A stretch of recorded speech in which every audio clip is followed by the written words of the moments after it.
நிழல் என உடன் நான் வருவேனே.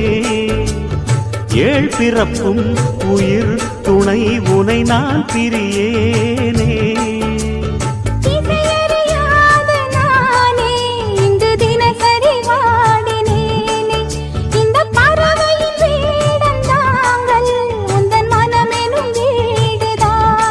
நீண்ட காலம் நேர்ந்த சோகம் நீங்கி போக நானும் தீண்ட யோகம் விளங்கிட. பூமிக்கொரு வாரம் என்று எண்ணி இருந்தேன், பூமுடிக்க யாரும் இன்றி கண்ணி இருந்தேன். சொந்தமின்றி பந்தமின்றி நானும் இருந்தேன்.